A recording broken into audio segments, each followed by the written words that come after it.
विस्तृतमा हेरौं रिपोर्ट। न देश स्टनले बन्छ न देश उक्खम टुक्काले बन्छ। देश बन्न त सही नियत भएको मान्छे सरकारको नेतृत्वमा पुग्नुपर्छ। मन्त्रीहरू सबै सक्षम हुनुपर्छ। तर प्रधानमन्त्री केपी शर्मा ओलीका मन्त्री र उनीहरूका रवैया यस्ता छन्, सुन्नु मात्रै भयो भने पनि तपाईहरूलाई यिनीहरूबाट शासित भएकोमा आफैलाई धिक्कार्न मन लाग्नेछ, आफैलाई हेरी रिस उठ्नेछ। नम्बर 1 पृथ्वी सुब्बा गुरुङ सञ्चार मन्त्री। सबैभन्दा यो सरकारको नमुना मन्त्री पृथ्वी सुब्बा गुरुङ छन्। यिनको शैली हेर्दा लाग्छ अब यिनी नभएपछि सर्कस चल्न बन्द हुनेछ। सर्कसमा हँसाउन राखिएको जोकर भन्दा कम छैनन् हाम्रा सञ्चार मन्त्री। चैत 11 गते सरकारले कुलमान घिसिङलाई हटाउने निर्णय गर्यो। कुलमानलाई हटाएर बाहिर निस्किएपछि पत्रकारहरूले सोधे, कुलमानलाई हटाउनु भएको हो? मन्त्रीले उल्टै प्रश्न सोध्दै भने, को कुलमान, कसले हटायो? उसलाई कुलमान घिसिङलाई हटाएको भन्ने खबर छ। कसले कुलमान घिसिङले भने? होइन सुरतले भनेको। हाम्रो सरकारले त थाहा छैन। तर भोलिपल्टै फेरि आफैले हटाएको निर्णय सुनाए। नेपाल विद्युत प्राधिकरणका कार्यकारी निर्देशक श्री कुलमान घिसिङलाई पदबाट हटाउने निर्णय पनि भएको छ। सरकारका निर्णयहरूको आधिकारिक जानकारी दिने व्यक्ति नै सरकारको प्रवक्ता हो। जान झुट बोल्नु गम्भीर अपराध हो। तर यस्तै झुट फेरि यिनले बुधबार पनि बोले। यो सुनौ। विज्ञान प्रविधि मन्त्रालयको मन्त्रीले राजीनामा दिएको भन्ने कुरा चाहिँ सरकारको जानकारीमा छैन। सरकार प्रधानमन्त्री कार्यालयमा दिएको निवेदन दिएको भए, राजीनामा दिएको भए सरकारको प्रवक्तालाई थाहा हुन्छ, क्याबिनेटको मिटिङमा जानकारी हुन्छ। राजीनामा स्वीकृत गर्ने त प्रधानमन्त्री नै हो। आजको दिनसम्म हामीलाई चाहिँ उहाँले राजीनामा दिएको जानकारी छैन। शिक्षा मन्त्री विद्या भट्टराईले राजीनामा दिएर प्रधानमन्त्रीले यसमा जानकारी दिइसके। त्यसको केही समय भई रघुजी पन्तलाई नयाँ शिक्षा मन्त्री बनाउने निर्णय पनि भइसक्यो। तर सरकारका प्रवक्ताको रमिता यतिसम्म चल्यो कि मन्त्री परिषदकै निर्णय सार्वजनिक गर्ने क्रममा उनले भने सरकारलाई राजीनामा दिएको विषय जानकारीमै छैन। यिनले भनेको कुन चाहिँ सरकार हो, यिनी कुन सरकारको मन्त्री र प्रवक्ता छु, प्रदेशको कि विदेशको भन्नेमै कन्फ्युजन छन् कि भन्ने भान हुन थालेको छ। नत्र कुनै बेला नाइ मलाई थाहा छैन भन्ने रविकै नयाँ अवतार बन्दैछन् पृथ्वी सुब्बा। गेट पालेको हैसियत भएका सुब्बालाई मन्त्री बनाएपछि मनोरञ्जन मिलिरहेको छ। यिनले फेसबुक सञ्चालक मेटालाई पटक धम्काइरहेका छन्। फेरि शुक्रबार 7 दिनभित्र दर्ता नगरे फेसबुक, मेसेन्जर, व्हाट्सएप र इन्स्टाग्राम बन्द हुने धम्की दिएका छन्। मेटालाई नेपालमा प्रतिबन्ध भए पनि केही फरक पर्दैन। तर भोलि मन्त्रीकै चारपाटा मोड्न जनता जाग्नेछन्। यिनले आफ्नै फेसबुक बन्द गरेका छैनन् अनि मेटालाई चेतावनी दिइरहेका छन्।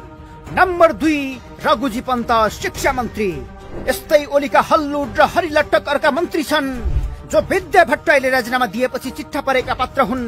नत्र क्षमता र नैतिकताका हिसाबले कुरा गर्ने हो भने त रघुजी होइन, रघुछी भन्नुपर्ने पात्र हुन्। किनकि यिनले कोमल ओलीलाई केपी ओलीले सांसद बनाएपछि भनेका थिए, सारी सरक्क सारेर सेता पिडौला देखाएपछि केपी ओलीले सांसद पद दिइहाल्नुहुन्छ। कपाल फुलेर चौरी परेका बुढी कमरेडहरूलाई कुनै पद र अवसर दिनुहुन्न। यो सुनौ। केपी ओलीले यसो के अरे कोमल ओलीले यसो साडी सरक्क सर्काएर गोरा पिडौला देखाउँदै पहिलो जानु पाम भनेपछि सांसद त तिनै भयो। कपाल फुलेर चौरी परेका बुढी कमरेडहरू न एकचोटि राष्ट्रिय सभाको सदस्य हुन पाएछन्, न केन्द्रीय कमिटी सदस्य हुन पाएछन्। उनी राष्ट्रिय सभाको सदस्य पनि भए, अहिले केन्द्रीय कमिटी सदस्य पनि भए।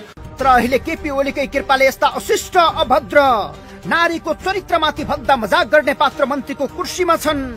त्यति बेला कोमल ओलीले मुद्दा पनि हालेकी थिइन्। तर 10 भाइ मध्ये ओलीकै कित्तामा उभिएर भक्ति गान गाउन थालेपछि त्यो पनि माफ भयो। नत्र यो अपराधमा सुशासन भएको मुलुक हुन्थ्यो भने उनलाई जेल पनि हुन सक्थ्यो। तर हेर्नुस् त शिक्षा मन्त्रालयमा कस्तो संयोग जुरेको छ। 8 पास प्रधानमन्त्रीले MA पास प्राध्यापकलाई हटाएर 10 पासलाई मन्त्री बनाएका छन्। समावेशीका नाममा रहेका महिलाहरूलाई समेत फालेर महिलामाथि नै तुच्छ सोच बोक्ने व्यक्ति भित्र्याएका छन्। नम्बर 3 रमेश लेखक गृहमन्त्री। यिनले कारबाही र न्याय प्रक्रियामै गद्दारी गरिरहेका छन्। पहुँचको भरमा विभेद गरिरहेका छन्। दरबार र भारतले दबाब दिएपछि धवल शमशेर राणालाई छोडे। तर रविन्द्र मिश्र र दुर्गा प्रसाई सहित स्याउ चोर्नेहरूलाई थुनेर देखाइदिए। धवललाई छोड्न सक्ने यिनको कानूनले रविन्द्रलाई किन छोड्दैन? कि धवलको ससुराली भारत र राणा भएकै कारण उनलाई छोडियो? नत्र उपचारको नाम दिएर न्याय प्रक्रियामै यो खाले विभेद सह्य होइन। तीन कुनै घटनामा अहिलेसम्म यिनले ओरको सिनको पर सारेका छैनन्। न्यायिक छानबिन समिति समेत बनाएनन्, बरु डिसमिस पार्दैछन्। जबकि पोखरामा बेलुन पट्किएर मन्त्री घाइते हुँदा छानबिन समिति बनाएर बेलुनमा हावा भर्नेलाई कानुनी दायरामा ल्याउने साहसिक कदम चालेका थिए।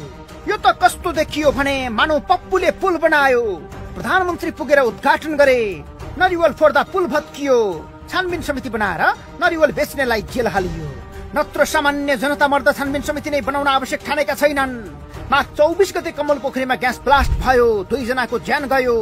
वैशाख 8 गते ताप्लेजुङमा विद्युतको तार भुइँमा लत्रिँदा जीपमा आगो लागेर 4 जनाको ज्यान गयो। बेलुन पट्किँदा छानबिन समिति बनाउनेको ध्यान जनता मर्दा पुगेन। पाथिभरा केबुल कारकै विषयमा महिनौदेखि आन्दोलन चर्किएको छ। 1 जनाको ज्यान गइसक्यो, तर छानबिन र समाधान भएन, किनकि सत्ता पक्षकै व्यापारी चन्द्र ढकालको रक्षक बनेर सरकार उभिएको छ। सहकारी ठग जीबी राईको कुरा गर्यो कि जिब्रो लुकाउँछन्, बरु यिनले सडकमै बाउन्सर पालेका छन्। प्रहरी नै वर्दीमा एकपछि अर्को मान्छे कुटिरहेका छन्। नम्बर 4 आर्जु राणा देउबा परराष्ट्र मन्त्री। अब कुरा गरौं टुरिस्ट मन्त्रीको। यिनलाई मन्त्री भएदेखि देशमा बस्ने फुर्सद मिलेको छैन। आजभोलि त नेपाल आउन बित्तिकै यिनलाई डिप्रेसन सुरु हुन्छ। यस्तो राम्रो देशको म परराष्ट्र मन्त्री हुन पाएँ, तर यहाँ देशभित्र आउँदाखेरि कहिले कहिले मलाई पनि डिप्रेसन हुन्छ। ढुङ्गाइ हानेछ, गाली नै गरेछ, उसलाई नराम्रो नै भनेछ र यसले चाहिँ एउटा ओभरअल हाम्रो नेसनल माहौल पनि बिग्रेको छ। देश पुग्दा सम्मान पाइने, फर्किँदा डिप्रेसनमा पुग्ने अवस्था कसले बनायो? उनीमाथि थुपारिएका काण्ड र आरोपका भारी हेर्दा लाग्छ आधा देशको समस्या त यिनी नै हुन्।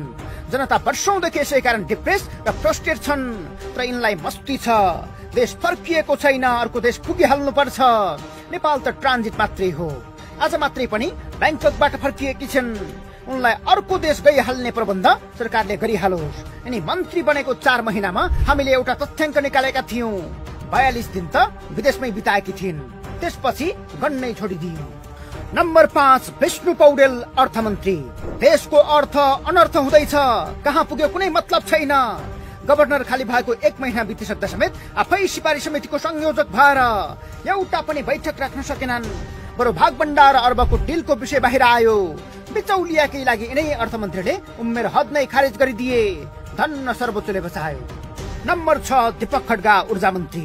कुलमान घिसिङलाई हटाएर देशमा घोषित लोड सेटिङ सुरु गरेका छन्। अहिले दिनमै 5-7 पटक बत्ती जाने समस्याको सामना जनताले गरिरहेका छन्। यो भन्दा बरु लोड सेटिङकै तालिका निकालिदिए जनता आभारी हुने थिए। अहिले यिनकै चाँजो पाँजोमा ऊर्जा राज्य मन्त्रीलाई समेत प्रधानमन्त्रीले बर्खास्त गरेका छन्। नम्बर 7 बद्री पाण्डे पर्यटन मन्त्री। निकम्माहरूको संगतमा निकम्माहरू नै हुन्छन् भन्ने अर्को उदाहरण बद्री पाण्डे हुन्। यिनकै अड्डामा 10 अर्ब भ्रष्टाचार भएको विषय सार्वजनिक भएको छ। पोखरा विमानस्थल निर्माणका क्रममा यिनकै महानिर्देशकको नेतृत्वमा 10 अर्ब बढी भ्रष्टाचार भएको विषय संसदीय उपसमितिले बाहिर ल्याइसक्यो, तर चुइक्क बोलेको सुनिएको छैन। जन कारबाहीका लागि के पहल गर्थे? यस्तो सरकार र यस्ता मन्त्रीबाट सुशासन पाउने आश लगभग शून्यमा झरेको छ। आलोचनाले नेतृत्व सुधारिन्छ, तर खराब नेतृत्व आलोचनाकै कारण बौलाउँछ।